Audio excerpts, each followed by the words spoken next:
Lyre? O, xylophone? Ano nga tawag din dyan? Lyre. Ano tumutunog ang lyre?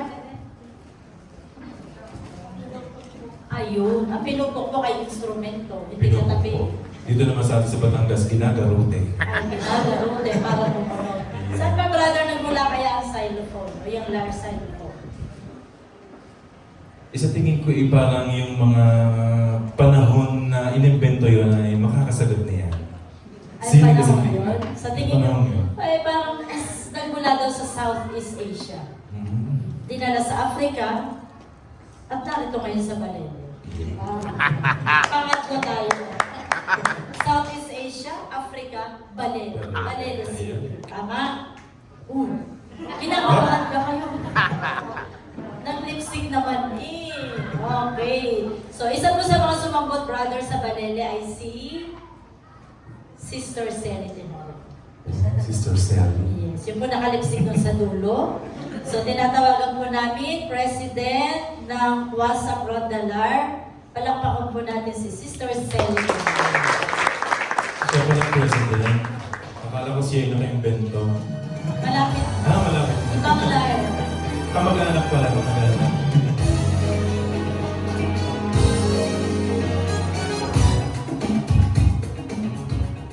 Magandang umaga po sa ating lahat. Sa ating Kuraparopo, Reverend Father Richard Hernandez. Sa ating mga panauhin, mga nanay ni Father, mga kapatid, maraming salamat po sa pagdating ninyo dito sa aming pagdiriwang na ito. Sa mga magulang at sa ating mga miyembro ng WhatsApp Rondalar,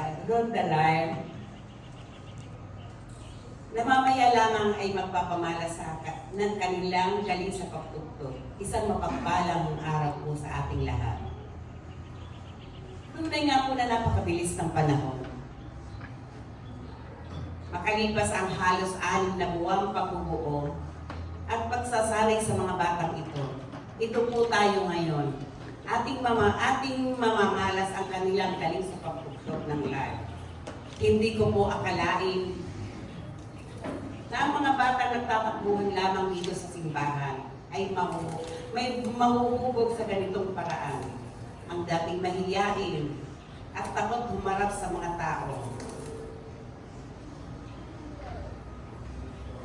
Ngayon ay magpapamalas ng kanilang galing sa pagtugtog. Higit sa ating kaalaman, ang pagkaumaling ng mga kabataan ngayon sa paggamit ng gadgets ay problema ng magulang. Salamat kay Ate Shoni, Landicho, Ate Shoni, kay Father Richard, at nabuo ang Rondalar. Dahil po dito, malaki ang naging kabawasan sa paggamit ng gadgets ng mga batang ito. Sa halip, sa musika na pabalin kanilang oras at atensyon. Dagdag pa po dito, dumami pa lalo ang kanilang mga kaibigan. At ang pinakamaganda sa lahat, lalo po silang napalapit sa ating Panginoon sa pamamagitan ng kanilang pagtugtog. Salamat sa Panginoon at niloob niyang mangyari ang lahat ng ito.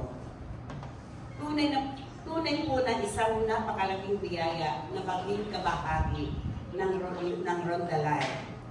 Kaya sa mga kasama kong magulang, sana po ay huwag tayo magsasawang sumuporta sa ating mga anak at mga apo. Upang patuloy silang maging aktibong miyembro ng WhatsApp Rondalar. Muli, magandang araw po sa ating lahat at mabuhay ang WhatsApp Rondalar. Maraming salamat po. Ako ay hindi sanay magsalita sa ganito. Ano namang sanay?